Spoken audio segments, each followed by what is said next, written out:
Fueron capturados 7 policías municipales en Uruapan, Michoacán. Los 7 eran escoltas del alcalde Carlos Manso, asesinado hace 3 semanas de 9 tiros a quemarropa en plena plaza pública, en un evento por el Día de Muertos. Antes, y seguramente la detención de los 7 escoltas partió de una aprehensión que ocurrió a mitad de semana. La aprehensión de Jorge Armando N., el licenciado, acusado de ser uno de los autores intelectuales del asesinato de Carlos Manso y quien fue llevado hoy ante un juez.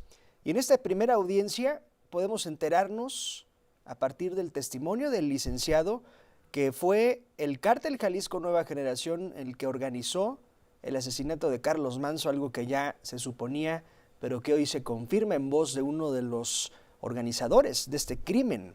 Y también se supo que pagaron 2 millones de pesos para concretar el crimen del político, que evidentemente era incómodo, no solo para el Cártel Jalisco Nueva Generación, sino políticamente incómodo.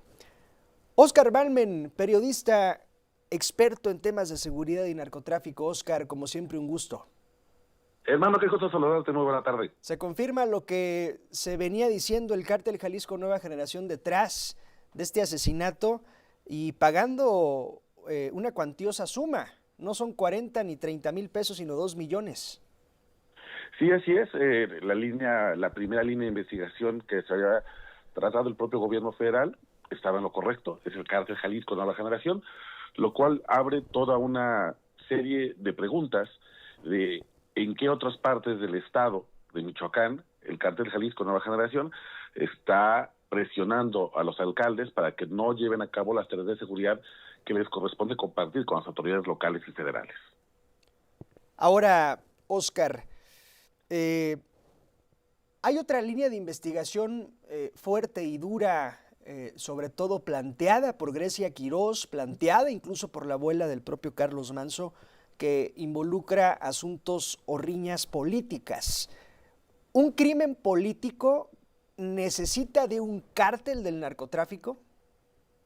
Mira, es una gran pregunta porque evidentemente los grupos criminales en Michoacán están muy mezclados con la política local. Una de las características no solamente del Cártel Jalisco, sino de Cárteles Unidos, de la familia michoacana, incluso los Caballeros Templarios, fue esta capacidad que tuvieron para penetrar estructuras municipales.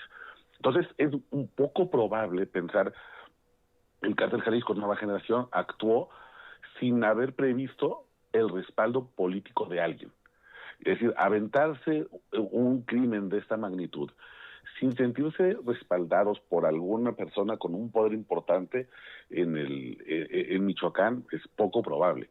Y ahí una de las grandes sospechas se ha apuntado a Silvano Aureoles, el gobernador de Acción Perredista, que hoy se encuentra prófugo y con una ficha roja en Interpol. Aquí yo creo que estás en lo correcto, hermano, en decir, he detenido a uno de los autores intelectuales, no, Sí. es el autor intelectual.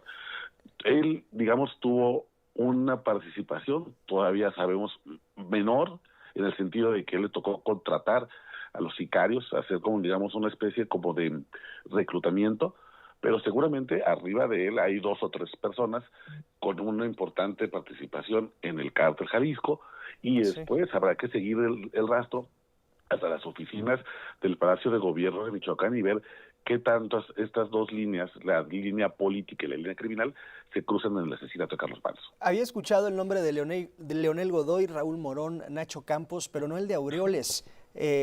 ¿Cuál es la información que tienes o a qué te refieres cuando mencionas a Silvano, prófugo desde hace tiempo? Sí, de Silvano Aureoles ha habido ya varias investigaciones que apuntan cómo hizo un desfalco millonario, sí, simulando la contratación y la construcción de planteles policíacos. Y justamente la simulación de estas instalaciones policíacas fueron en territorios donde el Cártel Jalisco Nueva Generación tenía una amplia presencia, es decir, donde se requería más presencia policíaca porque había avanzado la gente del Mencho. Ahí es donde Silvano Aureoles decidió no colocar esas instalaciones y simplemente simular las construcciones. Esto ha generado la idea de que evidentemente había un pacto entre el Cártel Jalisco de Nueva Generación y Silvano Aureoles, y un pacto de protección que se extendía mucho más del sexenio de Silvano Aureoles.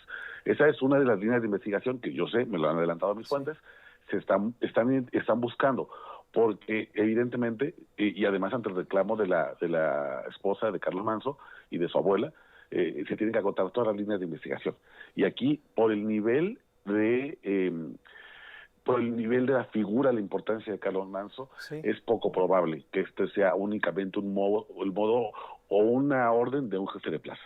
Estoy platicando con Óscar Balmen. Ahora, Óscar, es fácil echarle la culpa a un cártel, es decir, el cártel Jalisco le echan la bronca y no pierde nada. Ahora, si se llegara al fondo, no es tan sencillo echarle la bronca a un político, si es que así fuese. Claro, y mira, y de hecho podríamos pensar incluso al revés, que el cártel Jalisco pueda ser incluso fortalecido de este plan Michoacán. Déjame te explico. El gobierno federal tiene que arrancar ya desde hace varios días una serie de detenciones de alto nivel. Es la manera en que se va a mandar este mensaje de no impunidad. Pero el cártel Jalisco de Nueva Generación es muy complejo. Es la estructura más difícil de todos los grupos criminales que hay en Michoacán, que aproximadamente contamos entre 17 y 19 grupos criminales.